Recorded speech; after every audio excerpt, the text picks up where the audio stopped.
또 그 은혜와 지식 안에서 자라가자. 이런 영적 성장에 대한 말씀을 좀 나누려고 합니다. 과연 나는 그리스도인으로서 하나님께서 원하시는 방향으로 성장해 가고 있는가? 그리고 그 성장을 위해서 지금 나는 어떤 노력을 하고 있는가?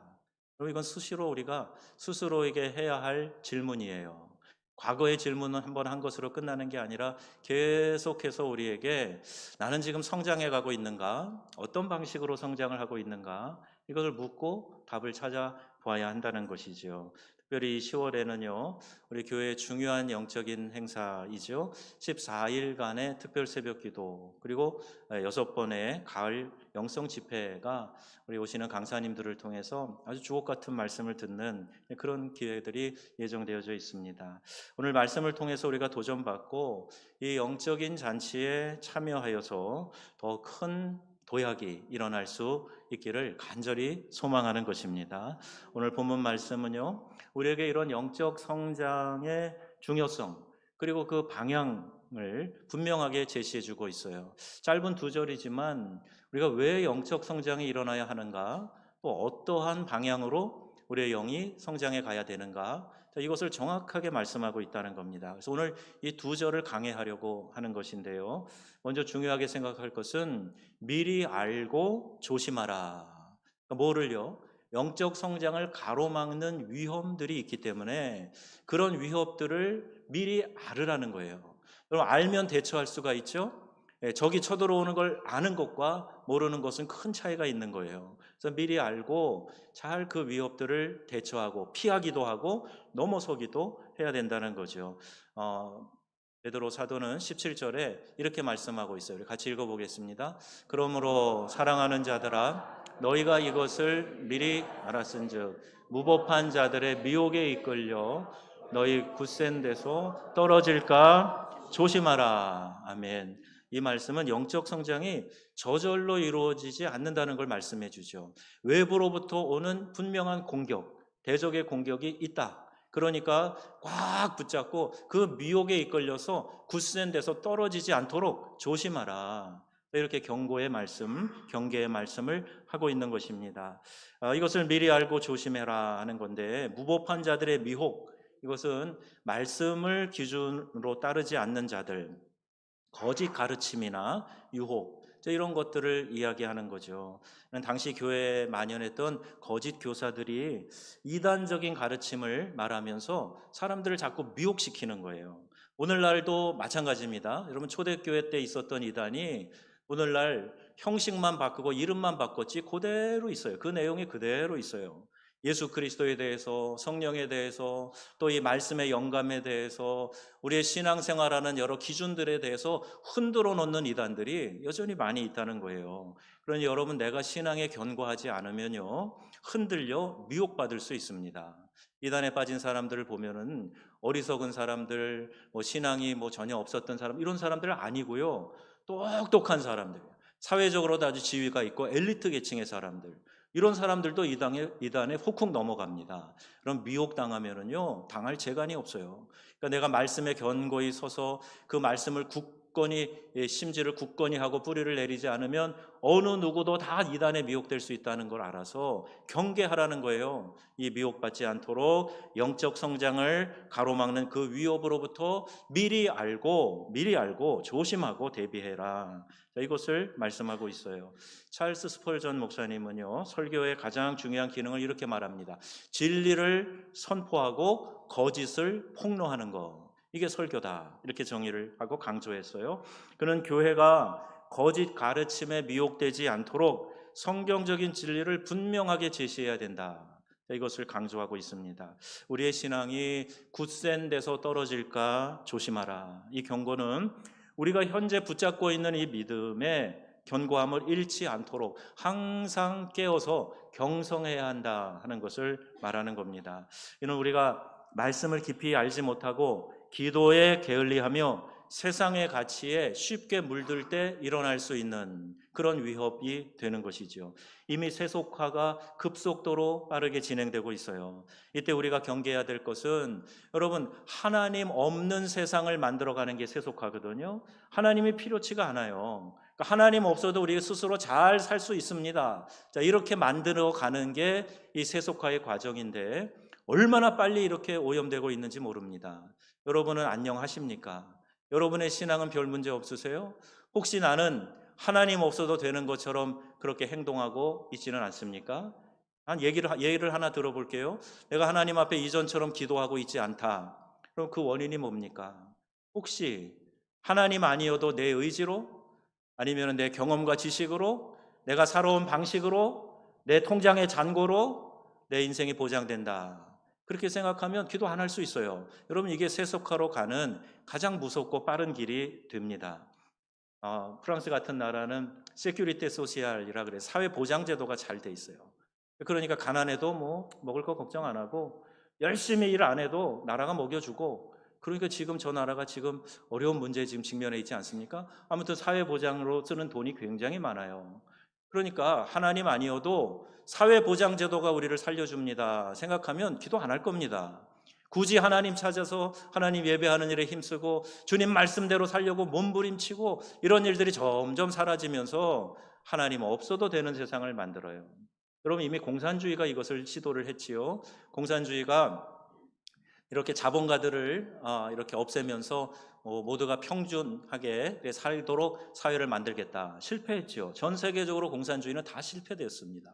그러니까 여러분, 우리의 삶에서 하나님의 자리를 대신하려고 하는 노력들 끊임없이 일어나고 있어요. 이게 바로 바벨탑 사건의 기원입니다. 바벨탑도 똑같아요. 우리가 대를 높이 쌓아서 하늘에 닿아보자, 하나님에게 도전하는 겁니다. 하나님 없어도 되는 세상을 만들어 보자. 그렇게 지금 모의하고 그렇게 성을 높이 지금 대를 쌓고 있는 거예요. 하나님 뭐라 그러셨어요? 내려가서 보고 그들을 흩어 놓으셨어요. 흩어 놓으니까 뭐 말도 달라지고 그때부터는 이제 이리저리 유리방황하면서 멀리 흩어져 정착하게 되는 그런 역사를 낳지 않았습니까? 여러분, 하나님이 흩으시면 끝이에요. 우리나라도 하나님이 붙들어 주시니까 이제까지 이만큼 온 줄로 믿습니다. 그래서 여러분, 간절한 기도가 필요한 때예요. 하나님, 이 나라를 붙들어 주시옵소서. 이 민족을 살려 주시옵소서. 세속화로 치닫는 이때에 여러분이 더 하나님의 품으로 파고들어야 되지 않겠습니까? 기도하는 사람이 깨어있고 기도하는 사람 한 사람이 살아있으면 여러분, 이 나라는 보존될 줄로 믿습니다. 오늘 이 말씀을 좀 더 자세히 살펴볼게요. 그러므로 사랑하는 자들아 그랬어요. 베드로 사도가 이런 호칭을 사용하는 것은 이 성도들을 향한 염려, 그리고 그들을 향한 사랑, 이런 것이 담겨져 있는 호칭이에요. 사랑하는 자들아. 그리고 그들이 겪을 영적 위험에 대한 경고가 단순한 너희를 질책하기 위해서 하는 게 아니다. 사랑에서 비롯된 거다. 이것을 말하기 위해서 이 호칭을 사용했다고 보는 겁니다. 자, 너희가 이것을 이미 알았은즉 그랬는데요. 베드로후서 전체를 통해서 거짓 교사들이 일어나고 그들의 잘못된 가르침이 있다는 거, 그리고 예수님이 늦게 더디 오시는 것에 대한 재림에 대한 회의론이 팽배해 있었다는 거, 그거 너희가 이미 알고 있지 않느냐. 그걸 상기시키는 거예요. 그리고 무법한 자들의 미혹에 이끌려, 이 무법한 자들은 하나님의 법을 무시하고 방종한 삶을 살아가는 그들을 가리킵니다. 그들의 미혹은 성도들을 혼란에 빠뜨리고 진리에서 벗어나게 하려는 그런 유혹을 끊임없이 하는 거예요. 여러분, 우리 안에도요, 우리 가까이에도 이단들이 속출하면서 끊임없이 미혹하고 넘어지게 하고 끌어가려고 하고 하는 거죠. 지금도 마찬가지예요. 그러니까 너희는 굳센 데서 떨어질까 조심하라. 굳센 데라는 것은 성도들이 지금까지 믿음을 잘 지켜온 그 근원을 이야기합니다. 우리의 신앙의 좋은 전통들을 말해요. 사도들의 좋은 가르침들, 이런 것들 잊지 말고 너희들이 지금 하고 있는 신앙의 좋은 전통들을 잘 계승해 가라. 거기에서 이탈하지 말고 그것을 중단하지 말아라. 그 얘기를 하고 있는 거죠. 여러분, 단순히 우리가 여기 떨어진다는 게 넘어진다는 것만이 아니에요. 믿음의 기반 자체를 상실하고 이탈하는 그런 심각한 상황을 경고하고 있습니다. 세속주의 말씀드렸는데요. 우리의 신앙이 자꾸 편한 것만 추구해요. 우리의 믿음의 선배들이 세워놓은 그 좋은 전통들에서 자꾸 이탈하려고 그럽니다. 지금은 그렇게 안 믿어도 괜찮아요 라는 식의 그런 반론들이 자꾸 나오게 돼요. 여러분, 한국교회의 이러한 부흥과 성장은요, 이 한국교회를 낳은 태가 있어요. 한국교회를 품고 낳은 태가 바로 새벽기도입니다. 새벽기도를 통해서 그들이 아침마다 일어나 부르짖고 하나님을 찾았기에 오늘 이 나라가, 이 땅의 교회가 이만큼 세워진 줄 여러분 믿으시기를 바랍니다. 그런데 이제는 그렇지 않다는 거예요. 다 바쁘다는 거예요. 피곤하다는 거예요. 여러분, 밤을 새워 기도하던 그 신앙의 야성은 다 어디에 갔습니까? 모양이 혹 바뀔 수는 있으나 그러나 그 신앙의 열정만큼 식어져서는 안 되는데 자꾸 이 세대의 세속화를 본받아 가요. 성경은 분명하게 경고합니다. 로마서 12장에 너희는 이 세대를 본받지 말고 오직 마음을 새롭게 함으로 변화를 받아 하나님의 선하시고 기뻐하시고 온전하신 뜻이 무엇인지 분별하도록 해라. 그래서 자꾸 교회가 세상을 닮아가려고 그래요. 세상에 가가지고 우리가 좀 어때? 우리를 좀 평가해줘. 괜찮아? 자꾸 이런 평가를 받으려고 그래요. 아닙니다. 너희가 세상의 빛이야. 너희가 세상의 소금이야. 우리가 세상을 재단하고 평가할 사람들인데 자꾸 세상의 인정을 받으려고 하면 안 됩니다. 여러분, 거룩한 왕따가 되시기를 바랍니다. 왕은 왕을 따르는 사람이에요. 우리 주님을 따르는 사람이에요. 세상에 인정받으려고 하지 말고 우리 주님께 인정받기 위해서 주님을 따르는 믿음의 사람들이 다 되시기를 주의 이름으로 축원합니다. 그래야 세상이 바뀌고요. 우리는 신앙의 정체성을 되찾을 수가 있어요. 세속화 여러분 따라가면 안 됩니다. 영국과 미국이 벌써 이것을 오래전에 경험을 했는데요. 이 자유주의 신학이 나옵니다. 교회도 병들어갑니다. 그때 교회가 경건하게 세워지도록 붙들고 그것을 진리를 수호하기 위해서 힘쓴 목회자들이 많이 나오게 되었어요. 그들은 한결같이 이렇게 얘기했습니다. 우리는 진리를 알기 위해 여기 있습니다. 그리고 우리는 오직 진리에 의해서만 자유케 될 것입니다. 세상은 자유주의 신학이로는 이렇게 편하게 믿어. 이런 거는 이거는 성경엔 있지만 사실은 아니야. 문서들 갖다가 모아놓은 거야. 여러 가지 고대에 있었던 그런 이야기들을 성경에 끌고 온 거야. 막 이런 이야기 할 때 아니요. 이건 거룩한 하나님의 말씀입니다. 이것은 오류가 없는 하나님의 계시의 말씀입니다. 그리고 교회를 수호했던 그 교단과 교회들만 지금 남아 있는 거예요. 여러분, 우리나라도 이 자유주의 물결이 심각하게 지금 뒤덮고 있습니다. 진리를 수호하는 것만이 오직 우리를 자유케 한다는 사실을 기억하셔서 말씀에 더 철저한 보수가 되시기를 바랍니다. 말씀 아니면 내가 다른 것과는 타협하지 않겠다라는 믿음의 결단이 우리 명성의 가족들 모두에게 있어지기를 주님의 이름으로 축원합니다. 그래서 우리는 이렇게 지키고 보호해야 된다는 거예요. 그리고 거기에서 머무는 것이 아니라 자라가라 그랬어요. 이게 영적 성장의 목표요 방향입니다. 베드로 사도는 이 경고에만 머무르는 것이 아니라 적극적인 권면을 하는데 그게 18절 말씀이에요. 같이 읽어보겠습니다. 오직 우리 구주 예수 그리스도의 은혜와 그를 아는 지식에서 자라가라. 영광이 이제와 영원히 그에게 있을지어다. 아멘. 이게 바로 영적 성장의 궁극적인 목표이자 방향입니다. 그리스도 예수 안에서 은혜 안에서 자라가라는 거예요. 은혜는요 받을 자격이 없음에도 불구하고 그럼에도 불구하고 하나님께서 값없이 주시는 사랑과 선물, 이것을 은혜라고 해요. 우리가 영적으로 성장한다는 것은 단순히 지식을 늘리는 것이 아니라 하나님의 은혜를 더 깊이 깨닫고 그 은혜 안에 더 깊이 뿌리를 내리는 것, 이것을 의미합니다. 우리가 하나님의 은혜를 얼마나 크고 놀라운 것인지 알 때 그때 비로소 우리는 겸손해지게 돼요. 그리고 하나님의 이 은혜를 구하게 됩니다. 은혜 아니면 살아갈 수 없습니다. 모든 것이 하나님의 은혜입니다. 여러분, 이게 그냥 입술의 말만이 아니라 내 중심으로부터 올라오는 진정한 신앙 고백이 되어야 될 줄로 믿습니다. 그 하나님의 은혜를 철저하게 구하고 사모하고 그 은혜 안에서 내가 힘을 얻어야 살아갈 수 있다. 그리고 성장한다는 게 뭡니까? 이 은혜를 우리의 삶 속에서 실제적으로 경험하는 것을 말해요. 이게 성장입니다. 머리에만 담고 있는 게 아니라 이론으로만 아는 게 아니라 내 삶에서 체험하는 것을 말해요. 우리가 죄를 깨닫고 회개할 때 하나님의 용서의 은혜가 얼마나 큰가 이걸 깨닫게 돼요. 나 같은 죄인을 주님이 용납해 주셨다. 이 죄를 용서해 주셨다. 이게 너무나 감격스럽게 다가와서요. 벗어날 수 없는 한량없는 하나님의 은혜, 그걸 고백하게 되죠. 또 우리가 약하고 넘어질 때 하나님께서 붙들어 주시는 은혜가 어떤 것인가, 이걸 깨닫게 되는 겁니다. 내가 스스로 막 강하다고 힘주고 있을 때 전혀 알 수가 없어요. 그런데 내가 이렇게 약하구나, 내가 이렇게 잘 부서지는구나, 내가 한번 주저앉으면 잘 일어나지도 못하는구나, 그 자신을 깨닫게 될 때 날 붙들어 주시는 하나님의 은혜, 이걸 비로소 이제 체험하게 되는 거죠. 이러한 경험들이 쌓이고 쌓여갈 때 그게 바로 은혜 안에서 자라간다, 이렇게 말할 수 있는 겁니다. 본문의 내용을 좀 더 자세히 살펴보면 오직 우리 구주 예수 그리스도의 은혜, 이렇게 얘기하고 있어요.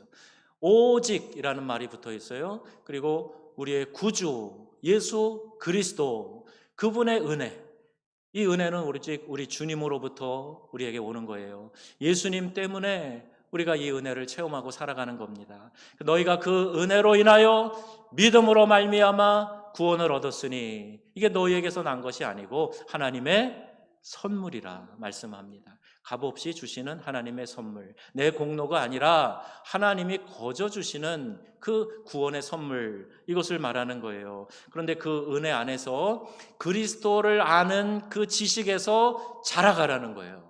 여러분, 구원받은 것으로 끝나는 게 아니고요, 주님을 알면 알수록, 그 지식에서 자라가면 자라갈수록 더 신묘한 그런 은혜, 이것을 우리의 삶 속에서 느끼게 되기 때문에 그를 아는 지식에서 자라가라. 그 지식, 그를 아는 지식이 깊어지고 넓어질수록 더 신앙의 심오한 것들을 체험하게 되기 때문입니다. 17절에서는 조심하라, 이렇게 경계의 말씀을 하지만 또 긍정적인 대안이자 명령이 바로 이거예요. 은혜를 아는 것에서, 주님을 아는 그 지식에서 자라가는 것, 이게 우리에게 더 적극적인 주님의 대안이고 주님의 명령인 것입니다. 영적 성장의 두 가지 핵심 요소, 은혜와 지식, 이것을 말하고 있는데, 은혜는 하나님의 무조건적인 사랑과 자비로운 호의라 그랬죠. 거저 주시는 선물이에요.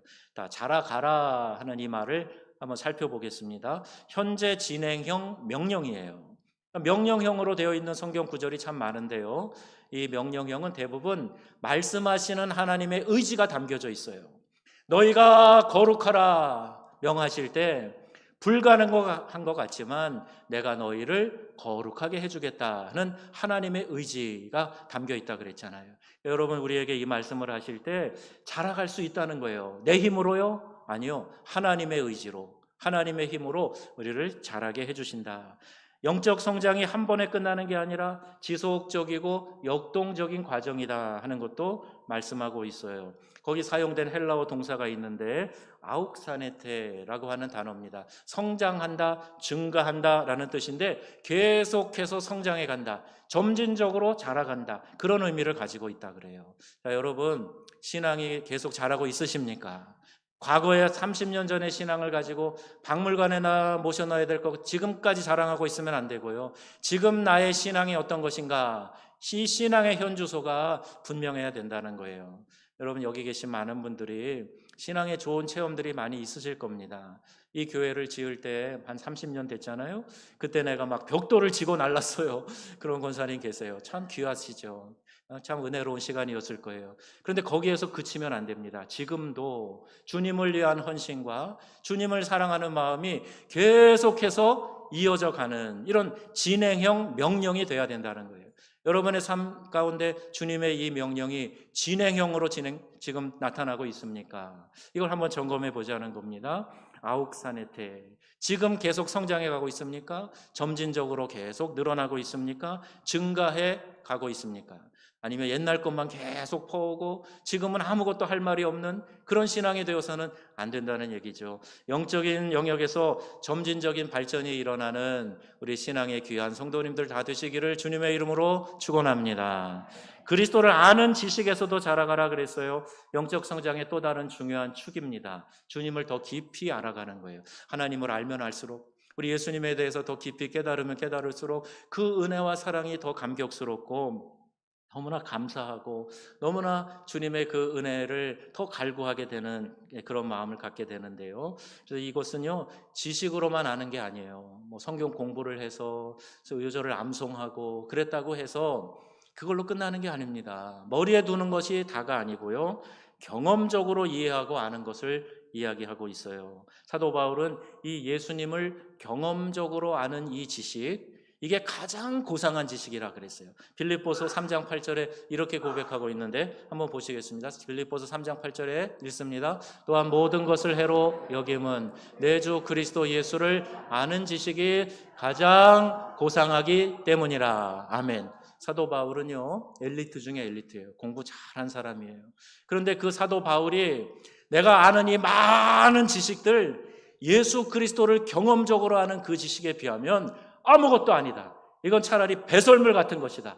이렇게 단정할 정도로 바울은요, 주님을 아는, 경험적으로 아는 이 고상한 지식에 대해서 감격해하고 있는 거예요. 잠언 1장에 보면 어리석은 사람에 대한 이야기도 나옵니다. 같이 보겠습니다. 어리석은 자의 퇴보는 자기를 죽이며 미련한 자의 안일은 자기를 멸망시키거니와. 아멘.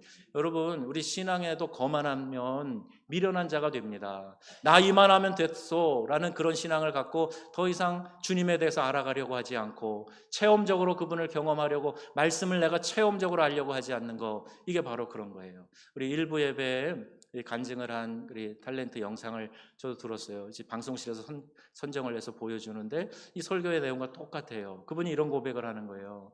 너 말씀을 직접 들어봤냐는 거예요. 하나님 말씀을 너에게 넣어주시는 그런 경험이 있느냐는 거예요. 우리가 흔히 말하는 레마의 말씀이 그런 거 아닙니까? 성령의 감동으로 내 안에 콱 꽂아주시는 말씀이 있단 말이에요. 여러분, 그런 말씀을 통해서 내가 계속해서 주님을 경험적으로 알아가고 말씀에 대한 체험이 있어야지, 그거에 대한 갈구함도 없고 나 이만하면 됐소 하는 신앙으로 머물러 있으면 그게 바로 퇴보를 말하는 거고, 그게 바로 미련한 자의 안위를 이야기하는 거다. 결국 결과는요, 사망에 이르게 되는 거예요. 여러분, 기독교는요, 모든 지식에 기초한다고 찰스 스펄전 목사님이 이야기를 합니다.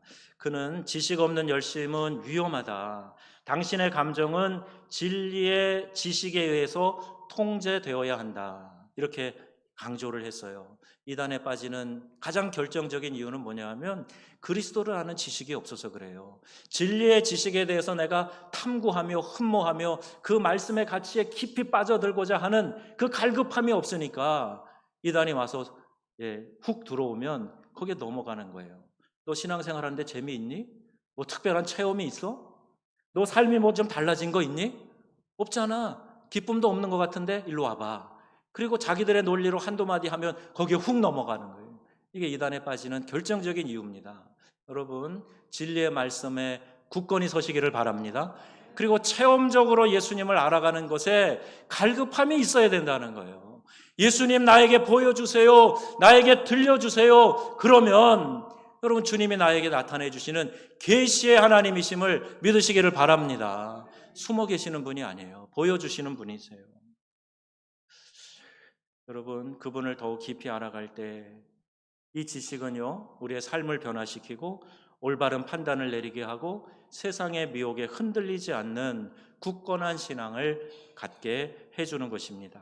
그를 아는 지식이라는 이 성경의 원어는 그노세이라는 단어로 되어 있어요. 이걸 경험적인 지식이라고 말씀을 드렸는데, 예수님을 알고 그분을 주님으로 모셔드리고 그분과 교제하면서 살아가는 삶을 이야기합니다. 여러분, 이번 특세와 영성 집회 가운데 이 목표를 세우시면 좋겠어요. 그리스도의 길을 따르는 길따르미가 되어서 우리 주님과 교제하는 가운데 나에게 알려주시는 우리 주님에 대한 고상한 지식, 깨달음, 말씀에 대한 깨달음, 이런 것들이 많아지셔서 여러분 신앙이 더욱 견고해지시기를 주의 이름으로 축원드립니다. 그리고 영광이 이제와 영원히 그에게 있을지어다 그랬죠. 영적 성장의 궁극적인 목적이자 귀결입니다. 우리의 성장은 결국 하나님의 영광을 위한 거예요. 너희가 내 제자가 되면 사람들이 그로 인하여 하나님께 영광을 돌리게 될 거다. 너희가 열매를 많이 맺으면 그것으로 인하여서 하나님께 영광이 될 것이다. 이렇게 성경은 말씀하고 있어요. 근데 가끔 여러분들 고백을 들어보면 이렇게 어디에 합격해서 어디에 입사해서 하나님께 영광 돌리게 해주세요. 이런 기도 제목도 많이 올라옵니다. 물론 좋습니다. 그것도 필요하지요. 그런데 하나님이 원하시는 영광은요, 우리가 무엇이 되는 것이 아니라 주님과의 교제에 있어요. 영적으로 더 풍성함을 누리면서 우리가 성장해 갈 때, 거기에 성령의 열매가 맺혀져 갈 때, 그때 하나님이 영광 받으심을 여러분 믿으시기를 바랍니다. 그건 내가 내어줄 열매가 하나도 없어요. 네. 그래서 열매 없는 무화과처럼 주님의 책망을 받는 그런 신앙인이 되어서는 안 됩니다. 중국 선교의 아버지라고 불리우는 허드슨 테일러가 중국 내지 선교회를 설립을 했죠. 수많은 영혼을 구원하는데 헌신했어요. 그 당시에는 이제 선교사들이 외국인이니까 안전을 위해서 주로 해변가에서 이렇게 거처를 정하고 복음을 전했는데 내지 선교회, 인랜드 미션이라고 돼 있어요. 지금 OMF의 전신인데요. 그들처럼 이렇게 머리를 뒤로 따서 묶고 중국인의 옷을 입고 그리고 이제 그 대륙의 마을 깊숙이 들어가는 거예요.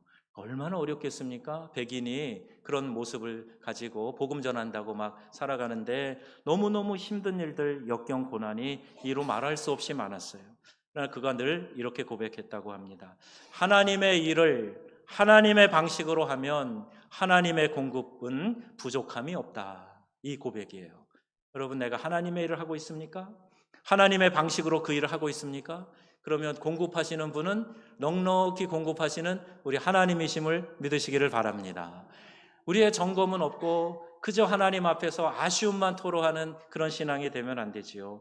그는 하나님의 은혜와 그리스도를 아는 지식 안에서 자라갔고요. 그 결과 그의 삶은 하나님께 영광이 되었다는 거예요. 그의 삶은 하나님의 은혜를 깊이 경험하고 주님을 아는 지식으로 충만할 때 어떤 어려움 속에서도 흔들리지 않고 사명을 끝까지 잘 감당하게 되었던 것입니다. 자, 여러분, 영적 성장을 위해서 도전합니다. 이번 특별 새벽 기도와 영성 집회, 여러분, 우리에게 이 성장은요 단순히 개인적인 노력으로만 이루어지는 게 아니에요. 나도 열심히 하는 게 있겠죠. 집에서 나는 큐티를 3개나 해요. 그런 장로님 전에 만난 적이 있어요. 집에서 혼자 열심히 큐티하고 말씀 읽고 그것도 하셔야 되겠죠. 그런데요, 하나님께서는 우리의 영적 성장을 돕기 위해서 교회 공동체를 주셨고 특별한 은혜의 통로들을 허락하신 거예요. 너희는 나를 만날 만한 때에 찾으라.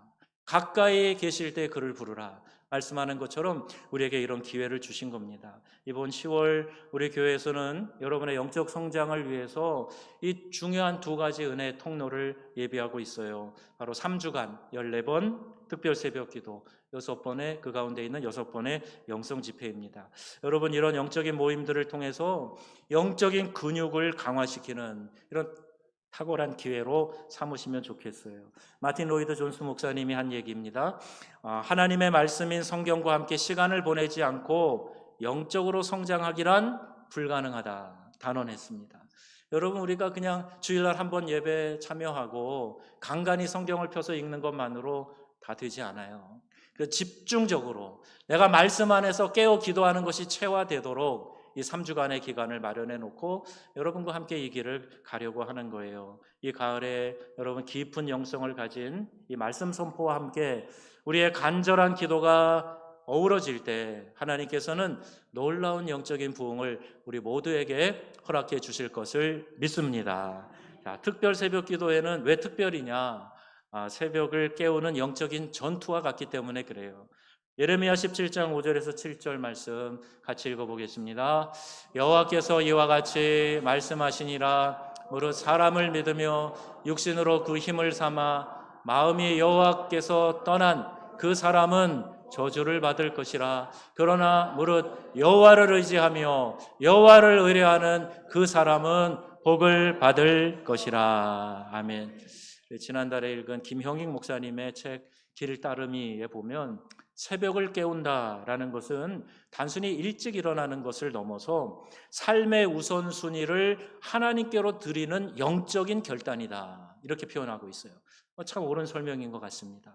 그냥 일찍 일어나는 것 정도가 아니라 오늘의 내 삶을 하나님께 드립니다 라는 영적인 고백이며 결단이다. 특별 새벽 기도회는 우리의 이 하루하루를 하나님께 드리면서 그분의 임재를 경험하면서 말씀과 기도로 영적인 회복과 쉼을 얻고 힘을 얻는 그런 시간이에요. 새벽을 깨우는 우리의 간절한 기도는 개인의 삶뿐만이 아니라 가정과 교회 그리고 이 땅을 변화시키는 하나님의 능력을 경험하게 될 줄로 믿습니다. 또 가을 영성 집회 우리 3인 3색 이렇게 하는데요. 우리 세 분의 각각 다른 은사와 또 개성을 가지신 분들이 오셔서 말씀을 전해주세요. 영적 각성과 성장을 위해서 집중하는 거죠. 그리고 일상에서 벗어나서 오직 하나님께만 집중하고 영적 갈증을 해소하고 깊은 영적인 통찰력을 얻는 그런 시간입니다. 여러분, 이 집회들을 통해서 우리는 하나님의 말씀을 더 깊이 배우고 뜨겁게 찬양하며 간절히 기도하는 가운데 우리 영혼이 새로워지고 우리의 영적인 근육이 더욱 강화되는 그런 기회가 될 것입니다. 이번 특세와 영성 집회의 주제가 주님의 길을 따르는 자입니다. 우리 교회도 이러한 영적인 열정을 품고 이 가을 집회를 통해서 우리의 마음이 주님께 합한 자 되어 하나님께 기쁨을 올려드리는 우리의 복된 기회가 다 되시기를 바랍니다. 여러분 가운데 많은 분들은 우리 특세를 하거나 집회하면 많이들 오세요. 전혀 안 오시는 분들은 이번에 한번 시도해 보시면 어떨까요? 어렵지만 병원에 입원하면 아무것도 못 하잖아요. 내 입원했다 생각하고 이번에 정말 은혜 받아야 되겠다. 자, 이런 마음의 결단이 필요한 거예요. 또 교회 성장이 성령의 권능에 달려 있다고 마틴 로이드 존스 목사님이 이야기를 해요.